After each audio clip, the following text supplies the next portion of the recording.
नीचे गरीब चिड़िया बैठी हुई थी जिसका नाम था टुनटुनी। मैं क्या करूं?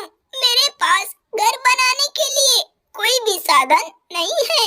जंगल के सारे पक्षी अपना घर बना लिए हैं। मासूम चिड़िया बैठकर रो रही थी। इस बड़े पेड़ को थोड़ा दया आया, बोला कि ओ बहन, तुमको क्या चाहिए बताओ ना, मैं तुम्हारा मदद करूंगा। टुनटुनी चिड़िया यह आवाज सुनकर तो डर गई। चिड़िया को डरते देख पेड़ बोला कि ओ बहन, तुम डरो मत, मैं बोल रहा हूँ।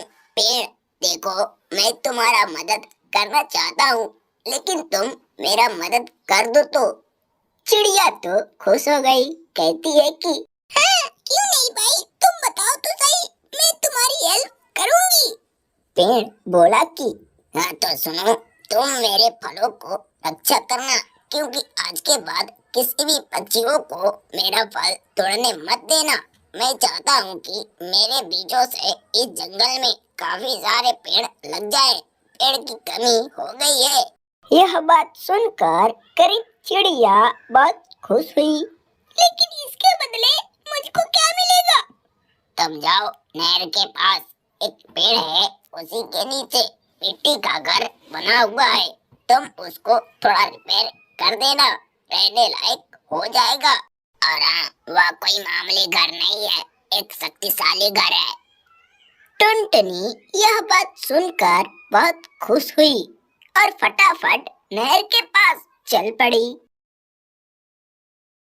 थोड़े समय बाद चिड़िया घर के पास पहुंची।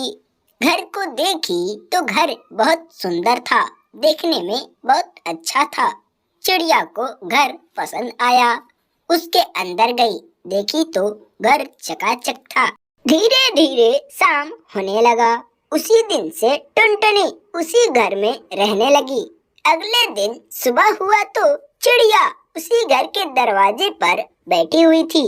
उसके मन में एक ख्याल आया कि कल पेड़ ने बोला था कि यह घर कोई मामूली घर नहीं है, यह घर एक जादुई घर है, थोड़ा टेस्ट करो तो।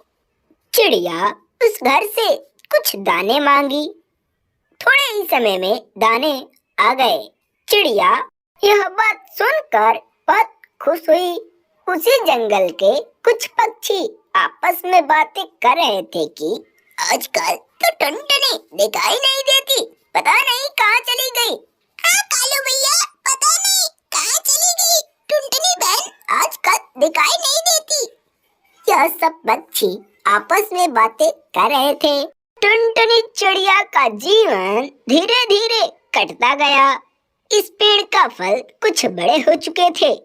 चिड़िया, मैं सोचता हूँ कि तुम मेरे फलों को ले जाकर जंगल में लगा डालो, ताकि तुम पक्षियों के लिए यह जंगल बच जाए। हाँ क्यों नहीं भैया, मैं तुम्हारे फलों को जरूर ले जाऊंगी। बड़े से टोकरी में उन फलों को लेकर चल पड़ी। एक एक करके उन फलों को अस्थायी जगहों पर लगा डाली। धीरे धीरे शाम हो गया। चिड़िया अपने घर चली गई। अगले दिन जब सुबह हुआ तो टुनटुनी बीजों के पास गई। धीरे धीरे सारे पौधे उग चुके थे। चिड़िया उस खेत में गई, जाकर देखी तो बहुत खुश हुई और उन पौधों में पानी डालने लगी। कुछ समय बाद एक गोलू कबूतर उसके पास गया। कहा कि अरे चिड़िया, तुमको क्या हुआ जो इन पौधों को पानी डाल रही हो?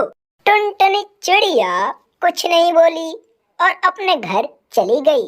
कई महीनों बाद चिड़िया उस जंगल में फिर वापस आई। पेड़ से कुछ बातचीत करी और फिर उसी पौधों के पास चल पड़ी। आकर देखी तो पौधे काफी बड़े हो चुके थे। चिड़िया तो बहुत खुश हुई, क्योंकि अब हेलो बच्चों, कैसे हो? अगर आपको हमारी यह वीडियो पसंद आया तो प्लीज एक लाइक जरूर करो और ऐसे ही टूनी चिड़िया की कहानी देखने के लिए हमारे इस चैनल को जरूर सब्सक्राइब करो। पूरी वीडियो देखने के लिए आपको धन्यवाद।